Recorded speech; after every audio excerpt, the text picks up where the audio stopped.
Thank you, everybody, for coming to the Aaron Torres Podcast YouTube page. If you could do me a quick favor, see that little subscribe button at the bottom of your screen? Go ahead, click that subscribe button. Really does help our channel grow, our audience grow, and I really do appreciate it more than you know. So click that subscribe button. Appreciate your support.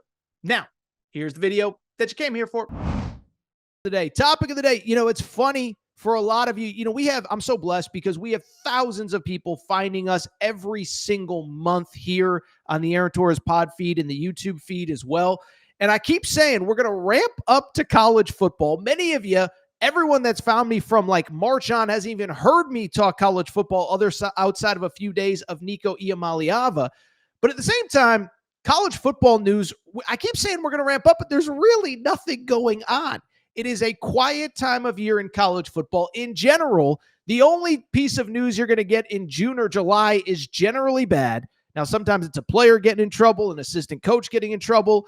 But if you are a Kentucky Wildcats fan, you got just about the worst possible piece of news that you could get as a program and as a fan base, because on Monday, Vince Marrow, tight ends coach, lead recruiter, a guy that has, I believe, been key to just about every major recruit that has committed to this program over the last decade or so.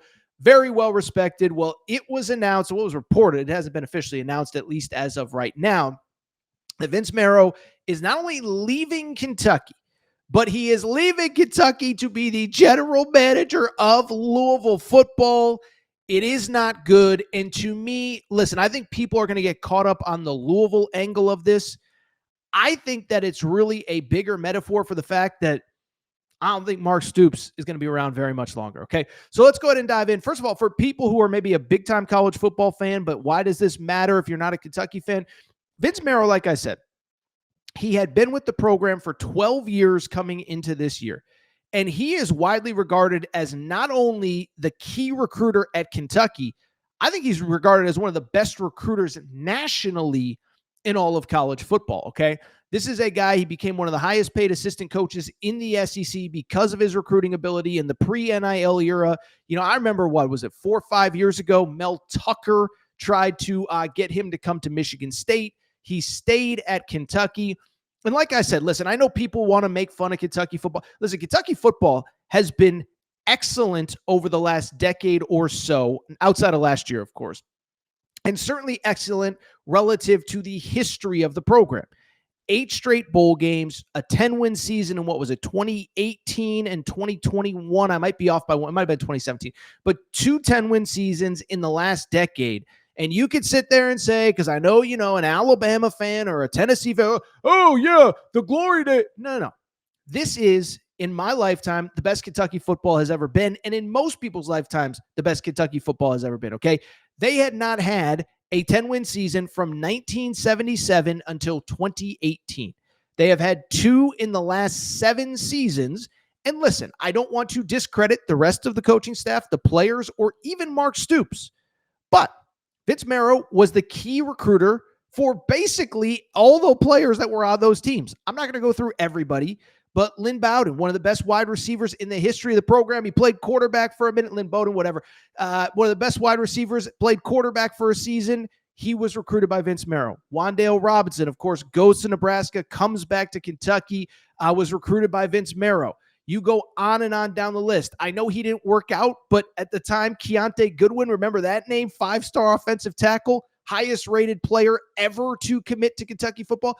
These were all Vince Marrow guys. And so again, I'm not saying that no one else deserves credit for the rise of Kentucky, but outside of Mark Stoops, I don't think there is a single more important person for the success of this program than Vince Marrow.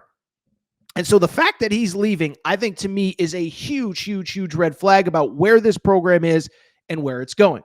In terms of where it is, listen, you don't need me to tell you. Last year was bad, really bad. Well, it was one SEC win, of course, we all remember. It was a great comeback win. I'll say that. It was actually a great game, the win at Ole Miss, But outside of that, it was a largely forgettable season in a year where just about everything that could go wrong for Kentucky did, okay? They finished 4-8 overall 1-7 in the SEC, but it's not just that you finished 4-8 and 1-7. It's some of the losses that you took. You get destroyed by South Carolina at home, a program that historically the last 7 or 8 years since Mark Stoops, got things rolling, you've had success against. You lose to Vandy at home. I know Vandy was better with Diego Pavia, but that is a program that you took care of over the last decade or so. Auburn was struggling. They come to Lexington and get a win. By the way, I don't want to say this was like a turning point, but I think this was one that Mark Stoops might never the Georgia game. Do we remember the Georgia game? I don't remember all the details. I remember talking about it for a week straight. I mean, we really talked about it for what? Like 8 weeks straight, because it was a metaphor for the state of the program and how Mark Stoops coaches. That, remember that game? What was it? You were playing the number 1 team in the country. You punt with whatever it was, like under 2 minutes to go or under 2:20 to go or something like that, right around the 50-yard line. You never get the ball back against the number 1 team in the country at home. So it was a disastrous season. That was, of course, coming off the disastrous situation with Texas A&M where Mark Stoops tried to leave, whatever. He doesn't end up in that job. He comes back, and it just feels like this program has been trending in the wrong direction.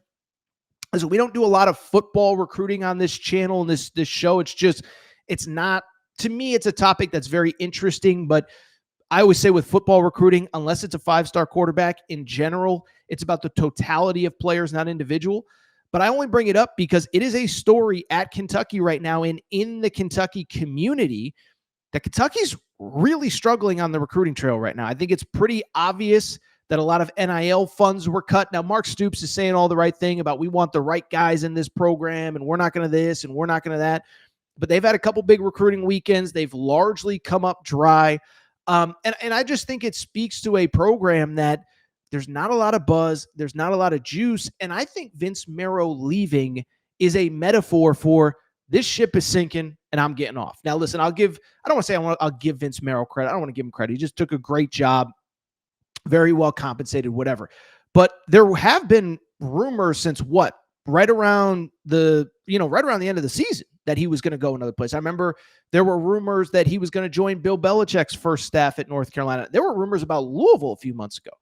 But the fact that he is leaving now, the fact that he is leaving for a huge, like this isn't like, oh, Alabama called or Kirby Smart in Georgia called and said, hey, we need you today.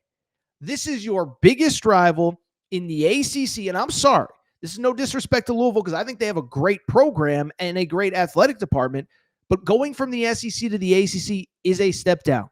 We all know that as the future of college sports is figured out, the SEC is going to have a seat at the table. The Big Ten is going to have a seat at the table.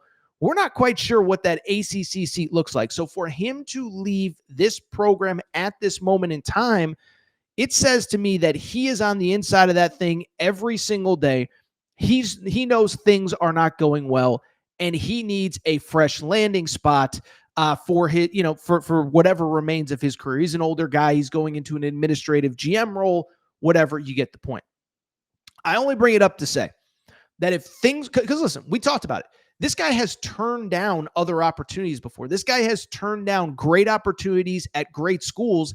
And the fact that this is the job that he takes and this is the job that he has decided to leave for, I think to me speaks to the fact that, he knows things are not going well right now and he knows things can turn in a hurry. And so I bring it up because this is a sign to me that Mark Stoops is not long. When you lose your number 1 lieutenant, the guy that has been with you for a decade, and he decides to leave for your biggest rival, what is it? I think it's like 82 days until the start of week 1. When you're leaving 80 days till the start of the season, that is a bad sign. The other thing I'll say, I think this kind of quietly didn't really make a lot of headlines. But, everything's just lining up where I don't think Mark Stoops is long for Kentucky, because I also saw this. It was interesting to me. The House settlement comes down on Friday night. And again, we're not going to talk about it because it doesn't really impact fans. Like every school's got $20 million. You can spend it how you want. Most schools are going to spend about 75 to 80% on football.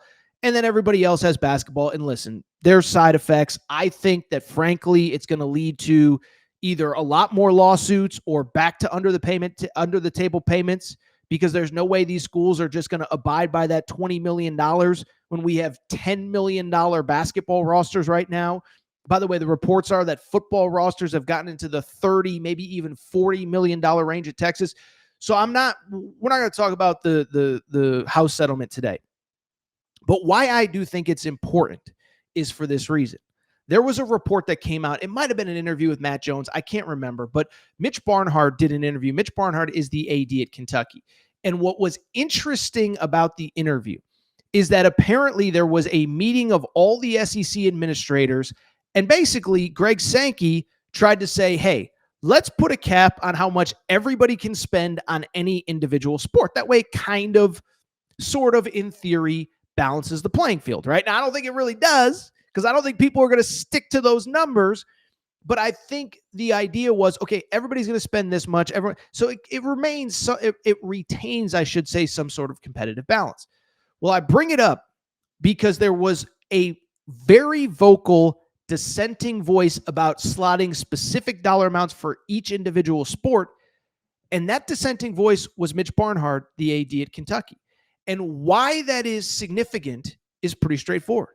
Mitch Barnhart's like, I don't want to put a cap on football because I don't want a cap on basketball. In other words, I might just be willing to use more of that $20 million on my basketball team.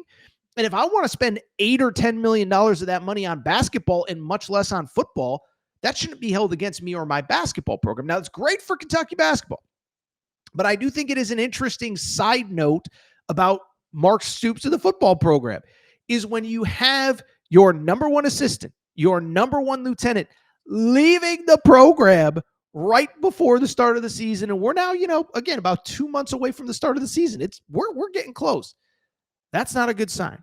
And again, it's also not a good sign that your AD has publicly came out and said, yeah, whatever money y'all want to spend on football, that's fine. We're probably going to spend a little less because we want to spend a little bit more money on basketball. I only bring it up because these are signs to me that things are trending very quickly in the wrong direction for Mark Stoops. And I do believe, I truly do believe that that it is starting to trend in the wrong direction, and that I believe this is probably the best sign that we've seen that Mark Stoops is not long for the job. If Vince Marrow thought he had some insane job security as an assistant at Kentucky for a guy that he's been working for a decade plus, I believe that he would be staying. Instead, he decides to bounce. Bad news for Kentucky football. This is not good. All right, so what we're going to do, we're going to take a quick break. We're going to come back. When we do, we're going to stay on Kentucky because on a positive with Kentucky, the number one recruit in America, Tyron Stokes, visited the Wildcats this weekend. We'll talk about him and what does it mean for Kentucky recruiting. More importantly, should Kentucky be considered the favorite? Take a quick break. Be right back.